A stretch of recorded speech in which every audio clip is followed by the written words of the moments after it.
Nah, terima kasih masih di Michael Channel Luar Biasa. Nah sahabat, di rumah saya ini udah banyak banget hasil kreasi dari bahan kardus. Ada robot, boneka, sampai mainan. Nah gimana kalau kita menggabungkan semuanya dalam satu jalinan cerita? Wah pasti seru ya.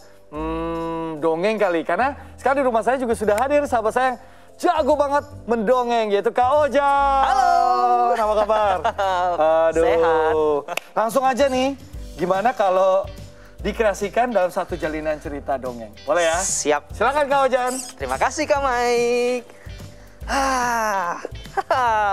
Wow, ada apa ini? Pancing. Yeay. Kak Ojan dapat ikan. Karena cerita kali ini tentang cerita di sebuah pinggir sungai. Pada suatu sore, di pinggir sebuah sungai, ada beberapa hewan yang sedang berkumpul. Ada siput, monyet, apa ini ya? Kelinci dan kodok. Tahu nggak? Sore itu ternyata bukan sore yang bagus. Karena monyet, kelinci, dan kodok sedang mengejek siput. Kata monyet, aku tidak bisa membayangkan bagaimana menjadi seekor siput. Jalannya lambat, kemana-mana bawa beban berat. Aku juga sependapat. Coba lihat, lihat aku ya. Wing, wing, wing. Seekor kelinci yang sangat cepat. Wibik, wibik, wibik. Apalagi aku adalah kodok yang pandai melompat. Tapi tahu nggak teman-teman, apakah siput bersedih? Tidak, dia malah bernyanyi. Kata dia, aku memang lambat, tapi aku tidak pernah telat. Tidak pernah telat? Telat untuk apa? Aku tidak mengerti maksud siput telat untuk apa. Wibik, wibik, wibik. Harusnya yang telat itu adalah yang jalannya lambat. Hahaha. Kamu tidak sedih, siput? Aku tidak bersedih karena setiap makhluk ada kekurangan, ada kelebihan. Dan siput mengingatkan kepada teman-temannya. Coba monyet, kelinci sama kodok, ini kan sudah sore. Kalian tidak pulang ke rumah. Nanti dicariin loh.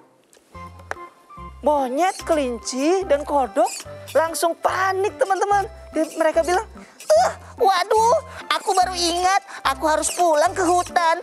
Kalau tidak, aku akan dimarahi. Wah, aku juga harus pulang ke rumah. Bagaimana ini sudah sore? Wibik, wibik, wibik. Astaga, aku harus pulang ke rumah. Aduh. Kita semua akan terlambat. Bagaimana dengan siput? Aku tidak pernah telat. Aku kalau mau pulang, gampang. Caranya gimana? Lihat, aku pulang ke rumah dulu. Celup. Ternyata siput kemana-mana membawa rumahnya. Sehingga dia tidak pernah takut untuk pulang terlambat.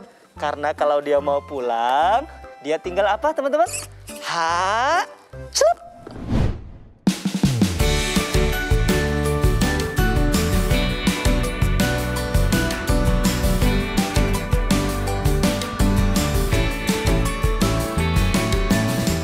Bercerita dengan menggunakan boneka, mainan, dan benda-benda yang ada di sekitar adalah keahlian Ahmad Fauzan atau yang akrab disapa Kak Ojan.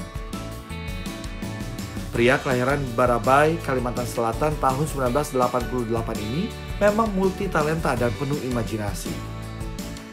Bagi Kak Ojan, mendongeng dengan beragam media bisa mengasah kreativitas dan tentu saja menarik bagi anak-anak. Petualangan Kak Ojan bersama boneka-bonekanya bermula tahun 2012. Ia mendongeng untuk trauma healing anak-anak yang tertimpa musibah bencana.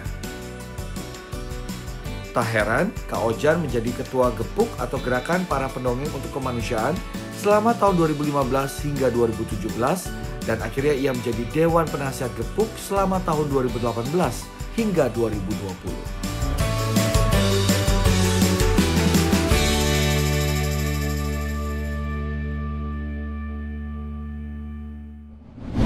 Pasti sahabat di rumah sepakat ya kalau Kak Ojan ini adalah pendongeng yang multi talenta nih. Aduh, jadi malu. Bisa mendongeng dengan berbagai benda, ya kan? Tapi emang kalau pendongeng emang harus bisa menggunakan atau memanfaatkan berbagai benda atau medium ya, atau media gitu. Otomatis sih, Kak Mike. Jadi kita kan dongeng nggak cuma di atas panggung ya. Kami juga sering ke daerah bencana, di camp pengungsian itu kan kita minim alat, kita juga jarang bawa alat yang properti. Hanya bawa diri gitu ya? Bawa diri gitu. Terus tiba-tiba di sana ada kardus, ada pakaian, ada mainan anak. Kita manfaatin buat menghibur anak-anak. Gimana caranya, mungkin sahabat di rumah penasaran juga, memperkaya imajinasi supaya anak-anak tuh serius mendengarkan, seneng dengerin cerita dongeng kita, terus bisa merasakan masuk ke dalam jalinan cerita yang kita buat. Itu sih yang pertama. Kalau untuk imajinasi sendiri kita harus banyak baca sih ya Kak ya. Makin kita banyak baca teman-teman, kita makin bisa punya banyak referensi gitu. Nah kalau di anak-anak, apalagi ada alat peraga kayak kardus gini, ini engaging banget sama mereka. Karena ini kan visual ya, otomatis sih anak-anak ikut masuk ke dalam imajinasi yang kita bangun. Oke, tapi kalau kita mendongeng ya, kalau saya mendongeng buat anak saya gitu, saya suka bingung nih. Kita harus siapin dulu ceritanya atau media dongengnya? Kayak seperti ini nih. Bisa dua-duanya. Kalau mau bagus ceritanya dulu. Nah nanti kalau udah ada ceritanya, kerangka ceritanya gitu. Baru kita tahu, oh aku butuh ini, aku butuh ini, aku butuh ini. Gitu. Tapi kalau di kondisi tertentu, apalagi sama anak ya, kadang-kadang dia lagi main-mainan apa, Pak cerita yuk. Ya udah, kita improvisasi aja. Nah, gimana kalau pagi ini kembali aku pengen tantang Kak Ojan ya. Sepakat ya sahabat di rumah ya. Kita tantang Kak Ojan. Kalau tadi kan barang-barangnya udah tahu lah dia ya. Sekarang saya secara acak ngasih beberapa benda. Tugas Kak Ojan adalah cari ceritanya terus mendongeng buat sahabat di rumah. Semangat? Jangan susah-susah ya. Oh enggak lah, ya kan di sini aja di rumah saya. Oke, sofa enggak ada yang Oke, kita cari ya apa ya. Ini nih gimana nih? Ini Prince dan Princess ya. Nah, gitar aja deh. Gitar, oke, boleh? Siap. Nah, gimana kalau ini nih? Robot gerobak. Wah, ya? Gak ketebak yang ini. Tapi oke lah. Silakan bersiap-siap ya. Oke. Saya pengen pamitan dulu sama sahabat di rumah. Tidak terasa ya 1 jam saya menemani Anda semua. Semoga apa yang diobrolkan bersama sahabat-sahabat tadi bisa menginspirasi Anda semua. Kita sepakat bahwa perlu modal imajinasi, kreativitas, dan juga inovasi. Sehingga kita bisa mengubah barang yang mungkin dianggap sebagian orang tidak bernilai menjadi beragam karya yang sangat luar biasa. Misalnya mainan, robot, lalu apa lagi ya? Boneka, dan juga materi untuk mendongeng. Selamat mencoba bersama keluarga Anda di rumah ya. Kita jumpa lagi minggu depan. Sehat selalu dan jangan lupa untuk selalu menerapkan protokol kesehatan.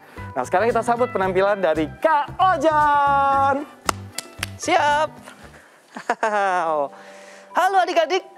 Kak Ojan mau cerita lagi. Kali ini tentang pada zaman dahulu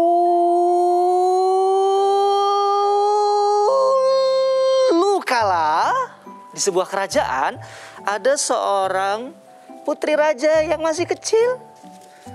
Dia setiap hari tidak pernah tersenyum apalagi tertawa. Setiap hari dia berada di balkon rumahnya, balkon kamarnya dengan wajah yang muram. Nah, tahu nggak? Hal itu berubah karena pada suatu hari ada apa ini ya? Ada seorang anak laki-laki dengan gerobaknya. Gerobaknya dia membawa alat musik kemana-mana. Dia membawa gitarnya dan hari itu anak laki-laki itu berjalan dengan gerobaknya, membawa gitarnya, melewati balkon kamar si princess kecil. Dia bilang, Aku mendengar katanya ada princess yang tidak pernah senyum apalagi tertawa.